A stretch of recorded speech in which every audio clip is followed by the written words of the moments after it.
Hello, ladies and gentlemen. Hope you guys are doing well. Today, I'll be doing an Ask Me Anything episode. And first off, I wanted to say thank you to all who have wrote these questions down. I know there's quite a lot of people who come throughout the streams and ask the same type of questions, and I hope to also address them in this episode as well. So, let's get started. First, Rewa asked, I've got a few questions. What's your favorite anime? My favorite anime is My Hero Academia. Some might know why. I've shared this story before, and in high school, I've watched anime when I was a kid before, but I wasn't really consistent with it because in South Korea we had uh, TVs, but they weren't really. I didn't know what shows were gonna be playing from episode 1 to episode like 100. I would just watch whatever was there. So I would watch Inuyasha as a kid. I would watch this. There's there's a thing called Jangu, but I don't know how to what that translates into. But I know it's a Japanese anime. I've also watched a lot of Ben 10. I don't think that counts as anime. Doraemon. Uh, there's a bunch, a lot of Studio Ghibli films as well, and they're just masterpieces. But the reason why I choose My Hero Academia is because it opened up the whole genre of shonen animes as well as getting me to read manga. So it's when I really started to watch a lot of anime, and there's also this scene, a little spoiler alert, where Midoriya and All Might is like this. Think of him as superhuman, uh, like Superman within anime. And there's a scene, a classic neighborhood setting where there's a sunset going on in a little like alleyway, where All Might tells Midoriya that even though you're quirkless, you could be a hero too. And then there's this beautiful symphony of of instruments, and you could just feel the emotions. And there's that's when my tears are trickling down at 3 a.m. In my bed sheets, and it was just a wonderful moment. And that's why it's my favorite anime. Next is 3 book recommendations. I made a video on 2 books that have really influenced my life for the practicality of it, which includes Can't Hurt Me by David Goggins, as well as 12 Rules for Life by Jordan Peterson. And if I could add another one, I would definitely add Atomic Habits up in there. I really read a lot of self-help books, and I'm still quite new to reading, but if I could add on a another book, it would be a thriller book. I got started on a book club, the Curious Chimps book club, and it's quite a lot of commitment. So you guys don't need to feel an urge, but I definitely recommend having a friend, like having a group where you could kind of read and share ideas together. And it's such a wonderful experience. And we first started out with this book called Shutter Island, and it's a thriller, horror, mystery, psychological book, and it's a roller coaster of emotions. And we were trying to crack out what the uh, different codes meant, and the journey of it was super fascinating, intriguing, and I got goosebumps as well. So that's another really cool movie, book and a movie as well. And there's the movie version is also pretty cool as well. Next is, what's your favorite movie? My favorite movie is Kingsman: The Secret Service, and the reason why is because I really love the gentleman's etiquette that is kind of displayed in the film. I really love the dogs. There's a dog, there's a pug named JB, and he's just absolutely adorable. You can't not like, having dogs in movies, and the theme of agents and having a little pal for me was wonderful. And also the of how the film was filmed.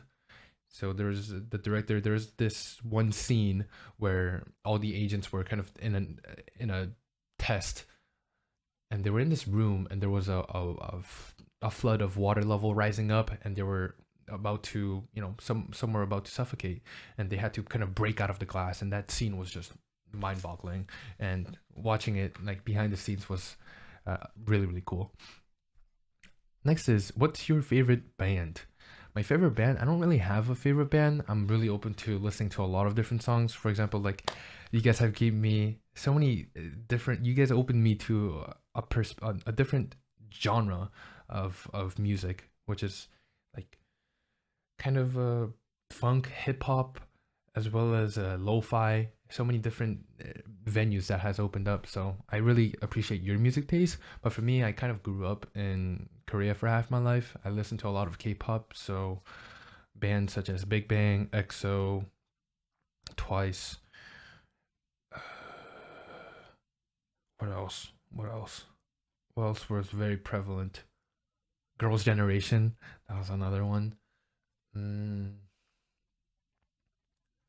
and yeah, I mean, there's so many different K-pop bands, but yeah, I listen to quite a lot of them. One Direction is also another one. But yeah, I don't really have like a favorite band, but those were some of the things that I listened to. The next question is, what are some habits that you feel it helped out doing well and being disciplined in school? I wouldn't say, I'm not sure if I could pinpoint any one habit that keeps me disciplined, but I would definitely, mm, I would think maybe like planning out the day of the things that you have to do is super essential, because without them, you kind of uh, you're not setting yourself for failure, and you have to set yourself up for failure by making sure you have like a to-do list. I think that is super important. Next question. Hashida asks, is there any way I can talk to you personally? Yeah, you could just email me. You could send me a message on LinkedIn or Instagram that I've opened it. So there's different ways that you could reach out to me, or just in the chat as well.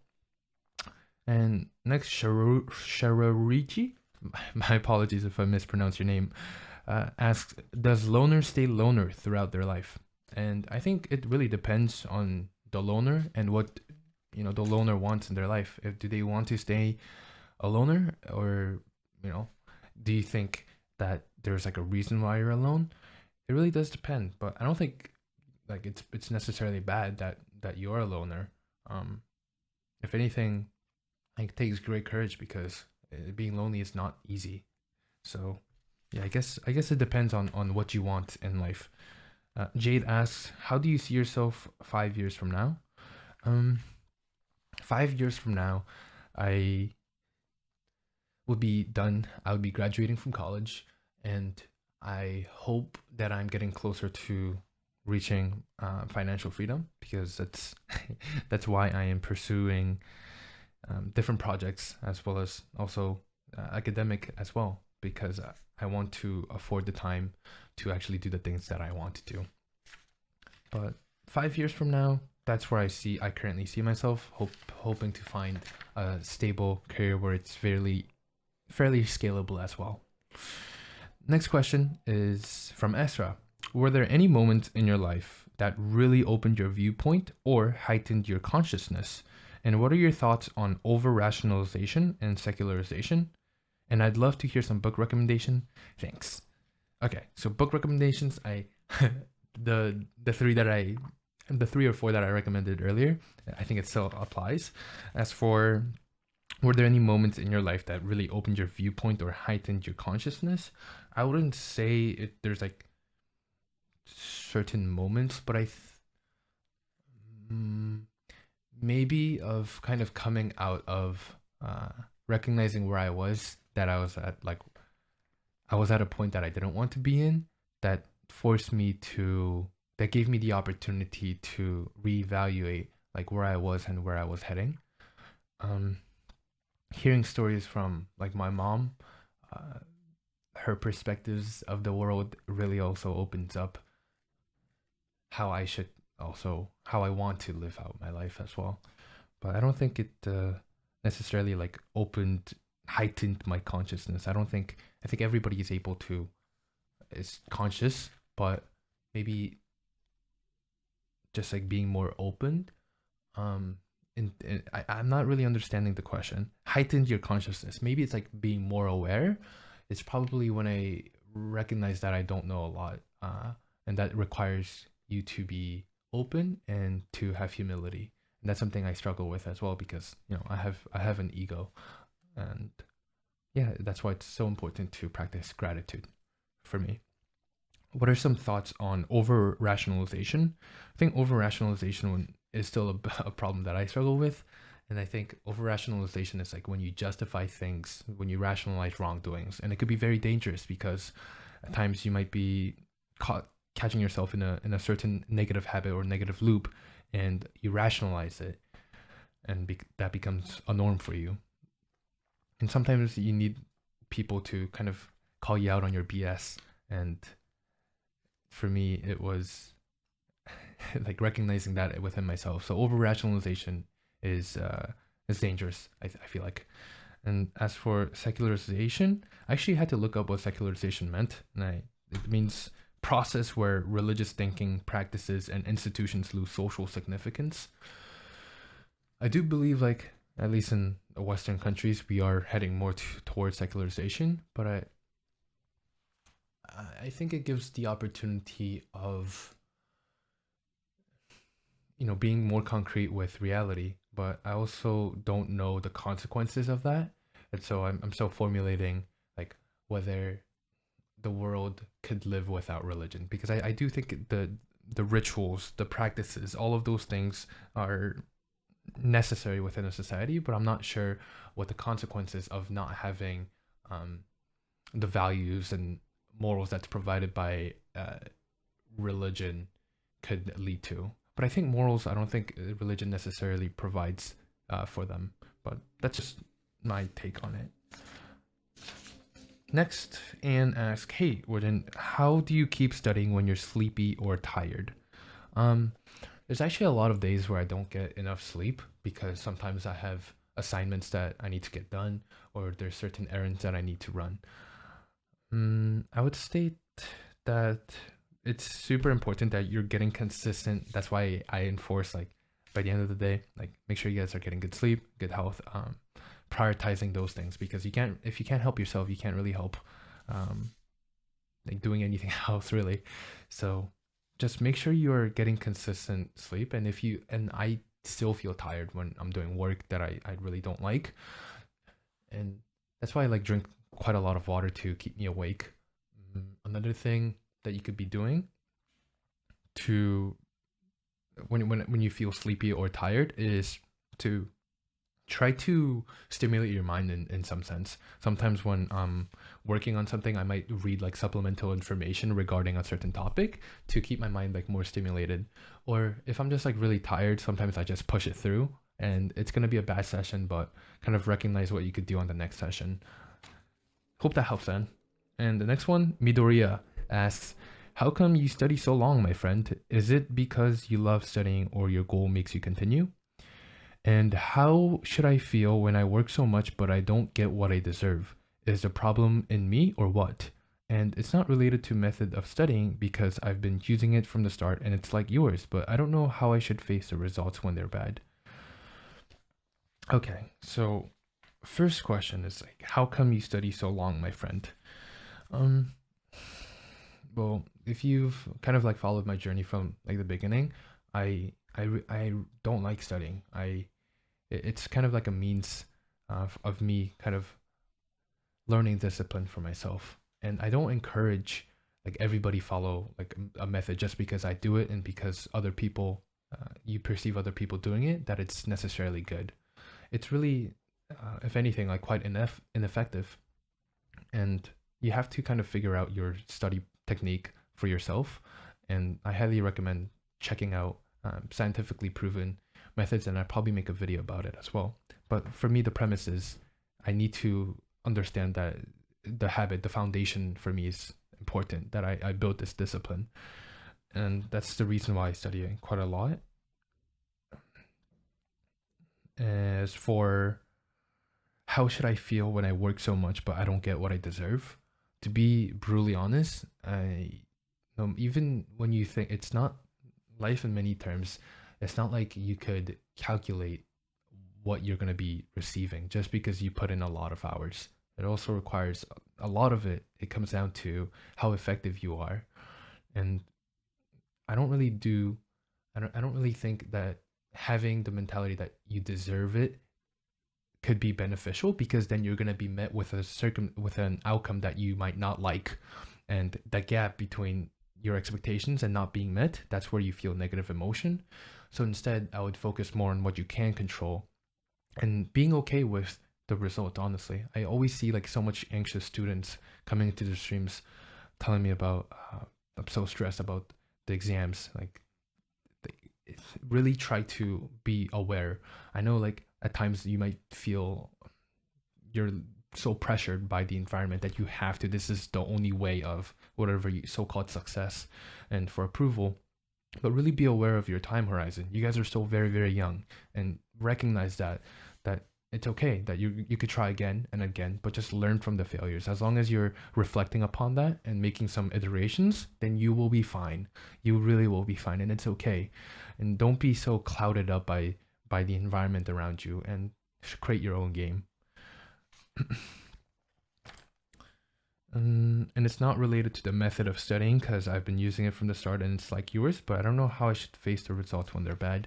And yeah, again, like when the results are bad, I've had exams where I got like 34%, and I just I laugh at how little I expected, like how I thought I knew a lot more than I expected. But it's part of the process. It's part of the learning. You have to recognize like that you don't know. You have to constantly quiz and test yourself. And yeah, honestly, you given the results, like if you feel negative emotion from it, then use it to kind of be better. Like, recognize that that's not the only way. That of course, like a certain mark might be the only way for you to get into a certain thing, but recognize that if there's opportunities to do it again and again, then that you shouldn't be so, you shouldn't give it so much weight. Focus on what you could do right now. I hope that makes sense, Midoriya. Next question comes from Vero. How could you study 10 hours a day? I study 6 and it's pretty hard and annoying. Please give me advice. Please give me some advice to study these 6 hours easier and more effectively. Yeah. So yeah, again, like the 10 hours, it's not as effective as, maybe like some of you guys might be thinking. And I highly encourage, like within the 6 hours, make sure you are taking like breaks in between. That's super important. Also, going back into, I'll probably have to create a video on like scientifically proven study techniques that you guys can try out for yourselves. But to be effective, make sure you're taking breaks in between. Make sure you are just increasing, like make sure you're truly focused. Eliminate all distractions. I try not to, like, some people use forest, if that works great for you, but personally I don't want to use my phone within these sessions, because that's a big distractor for me. Next is Latoya. How do you balance between actual studying and assignments? Okay, so how do I balance actual studying and assignments? I think assignments and you're referring to like homeworks. Like certain times, at times, like I feel like it's not really necessary, but still, I still have to get it done. So the balance is just recognize that the homework, you just have to get it done and try to learn something from it. As well as, do you fit in at college? I don't know what you mean by this. Do I fit in at college? College, there's over like 40,000 students. And I wouldn't say I necessarily have a circle, like a social circle, but it doesn't really bother me because, it's not like I have to kind of change my framework of like, I have to seek out friends. But now I'm just more curious about like the educational aspect of it, what I could learn, and also just being open to it. But I wouldn't necessarily say like I fit in terms of like a social circle. But yeah, what drove you to study for so long? Is there a particular goal in mind? Yeah, I get this question a lot, and I've made videos on this. I kind of create a lot of these live streams to reach to people who are kind of stuck in a loop of constantly consuming. And I know this because I was someone who constantly consumed. And if I could reach those people who are caught in a loop and teach them, share them that I know where they're coming from, and to share the importance of discipline, kind of structuring their lives into the person that they want to become, I think that would grant me like a lot of fulfillment, personally. And there's a lot of different things I want to do with this channel, even possibly spinning it off into a career that would be absolutely incredible. But yeah, in terms of why I study for so long, it goes back again to discipline, because it's truly a lifestyle and practice that you have to constantly be doing. But people may perceive me differently, and those things are just not within my control. Maybe they say, "Oh, that's ineffective," and yeah, they could be completely right, but it's beyond that. I have a certain goal in mind, and I know I'm going to do my best in order to get closer and closer to truly making an impact and kind of documenting my process of becoming the person I want to be and creating these. It's kind of like making amends with on filling a gap, an endless void of who I was. And there is like the gap between of who I am currently and becoming and who I was before. And I think it's super important that I share both aspects, and to really share that literally anyone, as long as you're believing, as long as you believe, faith is really important. As long as you trust that you can make change, and as long as you're like no matter what your age, your demographic, doesn't matter. As long as you're breathing, you can make change, and that is also very important. But yeah, those are the questions I have for you guys today. I hope you guys enjoyed this Ask Me Anything. Thank you guys so much for your questions, and I'll talk to you guys later. Take care. Peace.